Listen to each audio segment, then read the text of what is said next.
Hello, my name's Mabel and I'm 30 years old.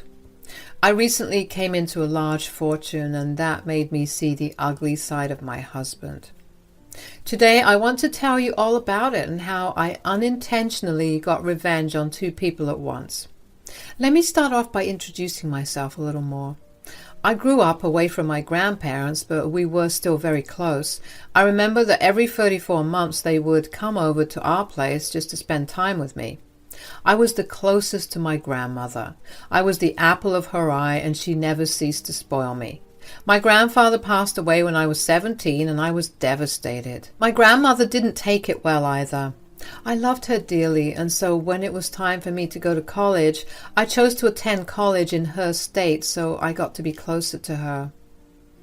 It was at college that I met my ex-husband, Toby. Toby and I started dating when we were in our junior year, and we had a pretty good relationship. Toby was everything that I was looking for in a partner, which was why I continued my relationship with him even after we graduated. We got engaged a few months after graduating, but decided to wait until we were in a stable financial situation to get married. In the meantime, since I lived in a better apartment, Toby moved in with me.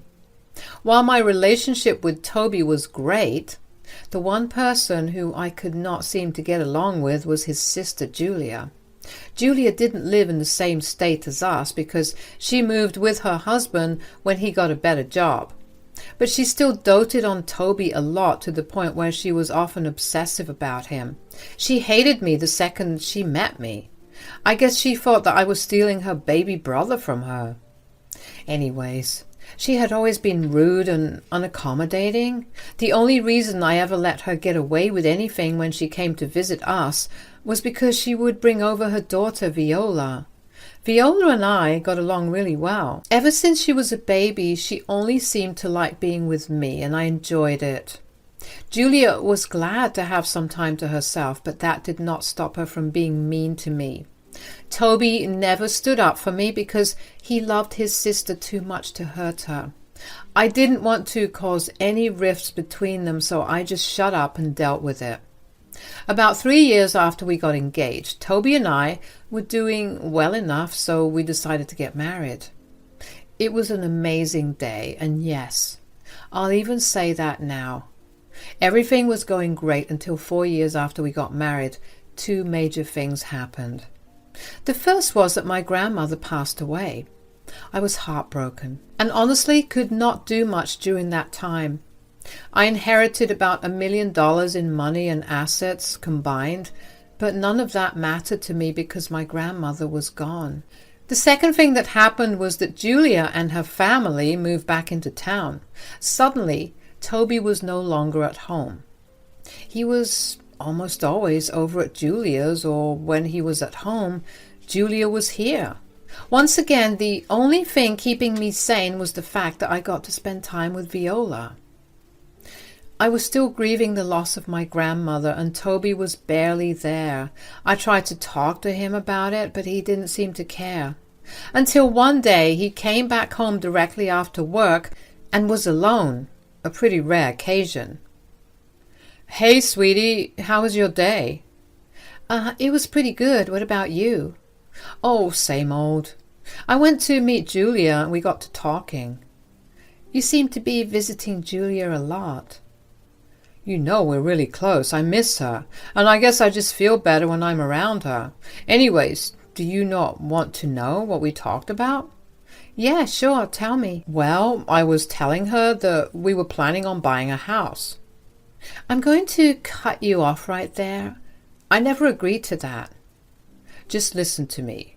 Julia asked me how I had the funds for it, and I told her all about your inheritance, and she suggested that it would actually be a great investment for us to make." "And why is that?" "I mean, you have more than enough money to almost fully purchase a house. I really think that we should invest in it. We'll be well settled for the rest of our lives." "But I want to invest my money in some better place." "What's better than securing a house for ourselves?" "I can think of several better things that can at least be put to use for our future. I don't want to spend all my money on one thing, you know. It's like you're trying to tell me that your money is yours and not mine to begin with. Well, it kind of is. I get to decide what I want to do with it, and you have no say in it. Look, you either invest your money in something for the both of us, or I'm leaving. Where would you leave? You're literally begging me to buy a house with my money for your future. If you choose to leave, that's going to be your loss. Oh, so you're okay with me leaving you, all because you want to keep your money to yourself? Don't try and act as if that was what I was saying, Toby.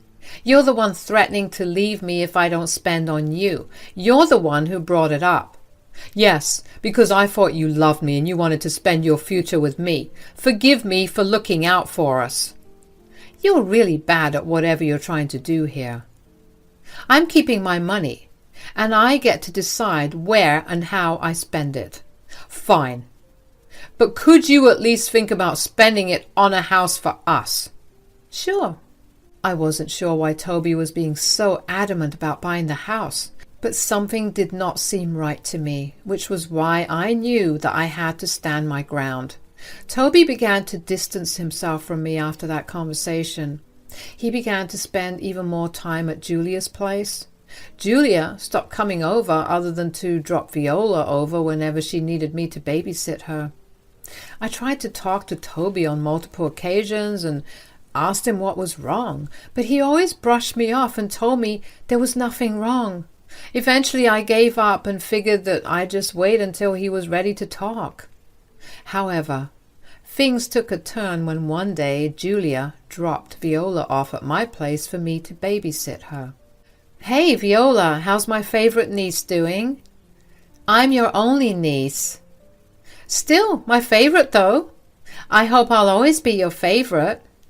Of course you will be. Anyways, what do you want to do today? I was thinking we could go get our nails done and then get some ice cream. Yay, can I paint my nails pink? Of course you can. And can I get strawberry ice cream?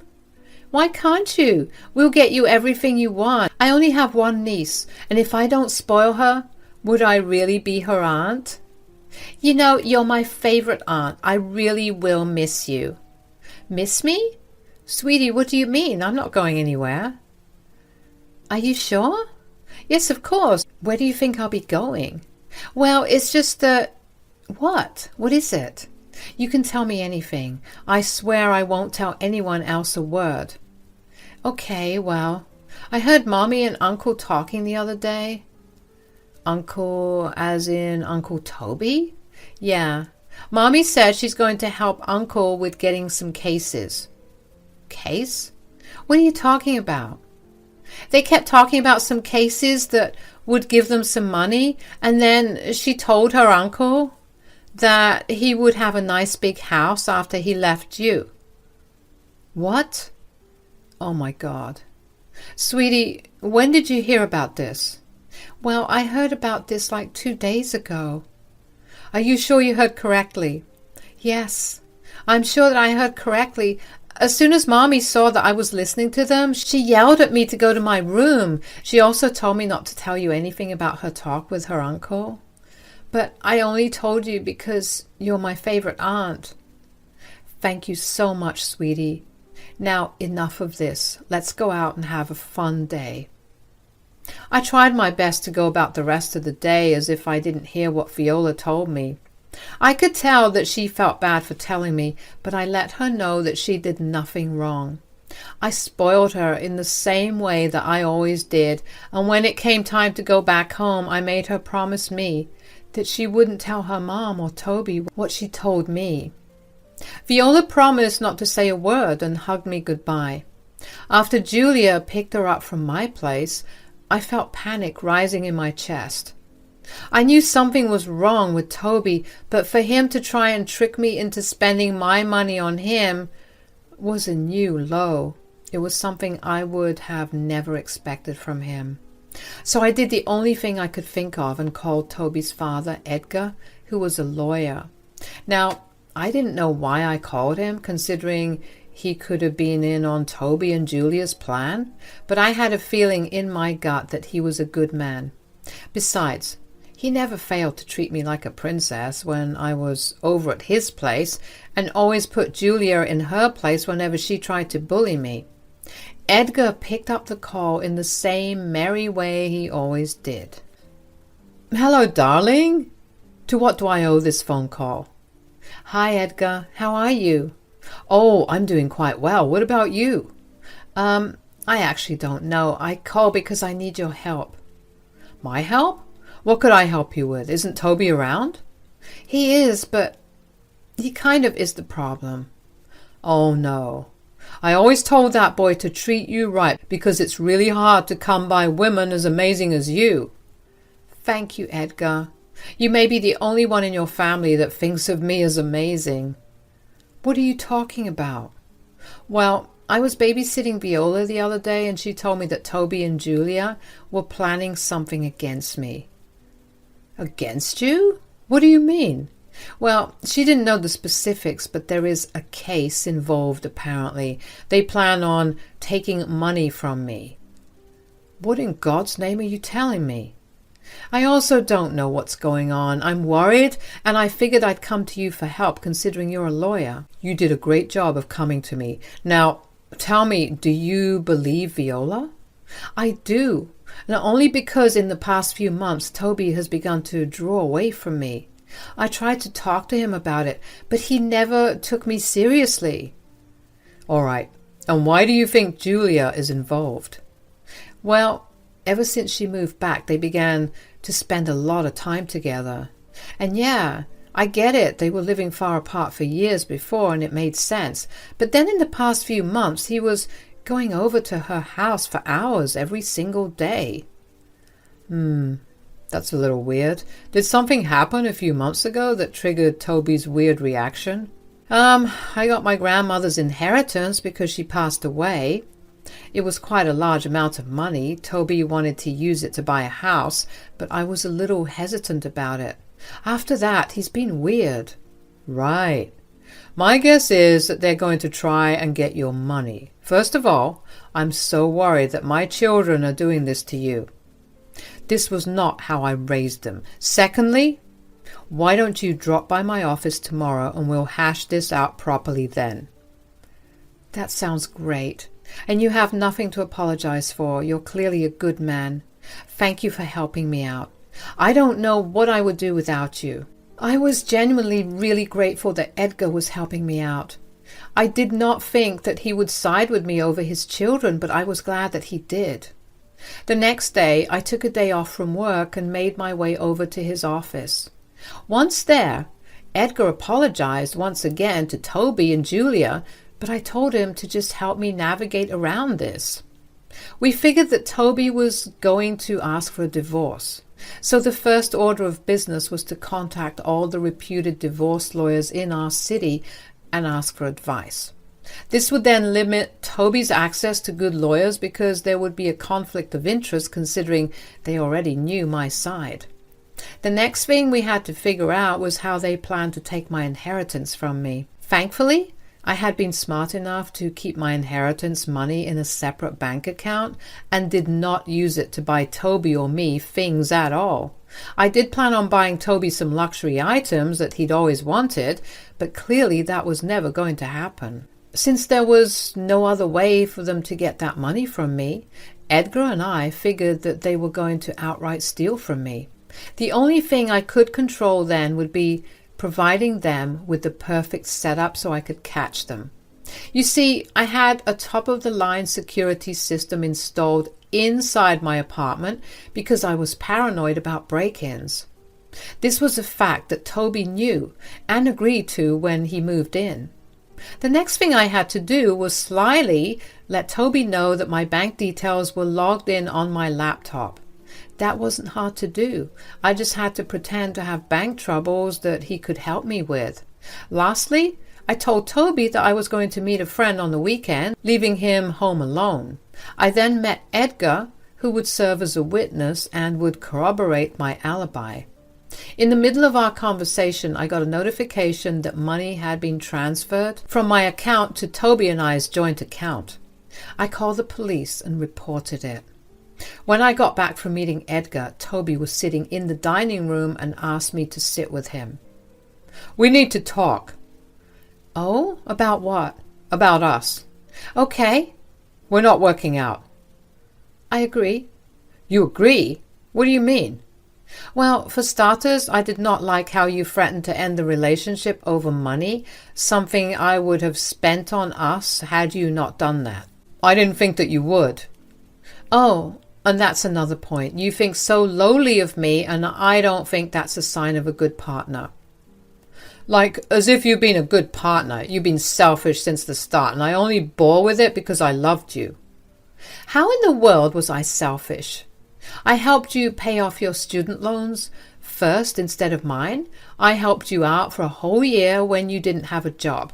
I sacrificed so much to make sure that you were happy. The few times that I didn't do what you wanted, I became a selfish monster to you." "Don't act like what you did was some righteous thing. I would have done the same for you." "Would you? You never helped me out when I was sick. Why would I think that you would have sacrificed your comfort for me when I really needed it?" "You're just trying to make me feel bad." "No. And my last reason for not wanting to be with you is that I don't want to be with a lying, manipulative thief." "What are you saying?" "Don't think I don't know about what you and Julia have been planning. I saw you transfer money out of my account into our joint account. I know that you wanted to be able to split that during the divorce." No. "Oh, don't even bother. I know about everything. You are a pathetic man, and I see no reason to be with you." "Oh, well, I'll still get half of what I transferred into our account. I still win." "Will you?" "If I recall correctly, I had security cameras installed in my apartment, and you made that transaction from my laptop at a time when I wasn't at home. I've already reported you for theft. The police should be here any time soon." "You did what?" "Oh, here they come. Good luck. I'll see you in court." The relief I felt at finally seeing Toby pay for his actions was unparalleled. The following weeks were a nightmare of courtroom sessions and evidence viewing. Along with the charges of theft against him, I also filed for a divorce. Edgar was my lawyer and fought long and hard to ensure that Toby paid properly for his crime. Edgar won the case for me, and Toby was sentenced to 2 years in jail and was also fined an additional $30,000. Nothing was sweeter than the taste of revenge. Just as Edgar and I were celebrating our victory, Julia came up to us. Julia had conveniently been absent during all the previous trials and only chose to show up on the day of the verdict. That in itself spoke volumes about her, but when she approached us, she looked angry and pointed her finger at Edgar. "Dad, you were helping this witch." "Give me one good reason why I shouldn't have helped Mabel." I don't know. Because she literally put your son in jail?" "And he deserved his sentence. That will make him think twice before trying to steal from someone again." "How could you do that to your own son?" "No, Julia. How could you do that to your own brother? Don't think I did not see the real reason behind your plan. You were going to help Toby get the money so you could also reap the benefits of it. I was trying to give him a break from this jerk here. You have no idea how toxic she is for him." "I don't think she was the toxic one, Julia. You were a bad influence on him, and he was stupid enough to fall for your little game. He's getting the punishment he deserves, and maybe now he'll think twice before ever listening to you." "You know, you're going to lose him this way. He will never talk to you." "Good, because I have no children as far as I'm concerned." "Don't be so dramatic. I'll be here, but I'm not happy with the way you treated my baby brother." "As far as I'm concerned, neither you nor your brother are my children, because I know for a fact that this is not how I raise my kids." "What are you talking about?" "What I'm saying is that I'm disowning both of you, and I want nothing to do with either of you." "You can't do that." I actually can. And I'm going to do just that.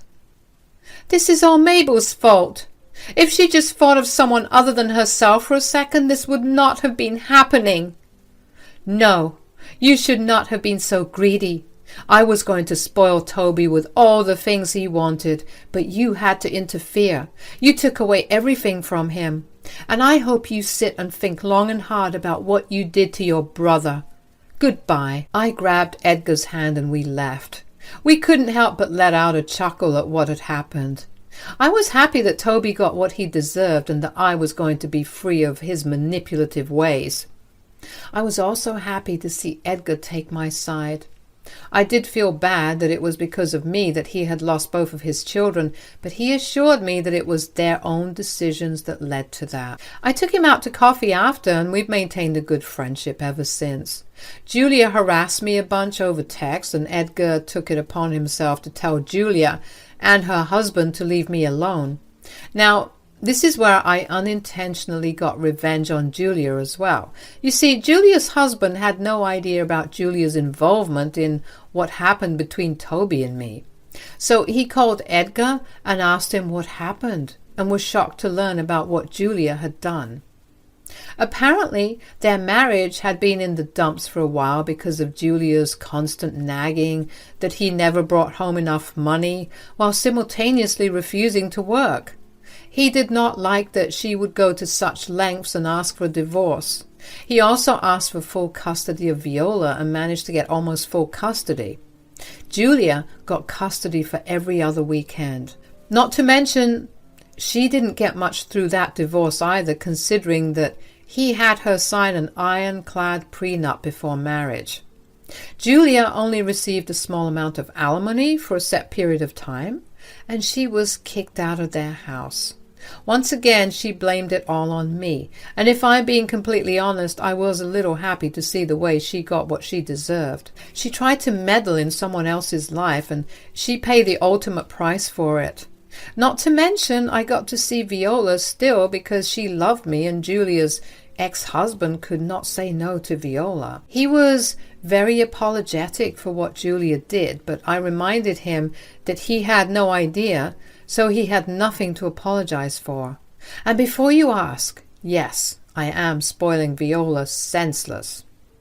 As for me, my life is only getting better. I got a promotion at work and also decided to hire an accountant to help manage all my finances. I have invested my money in a few places, and it's only a matter of time before I get my returns on those. Getting to where I am today took a lot of struggle, but let me tell you, the view from where I'm at is one that I'm loving. I have a better understanding of people, and I'm going to be a lot more cautious.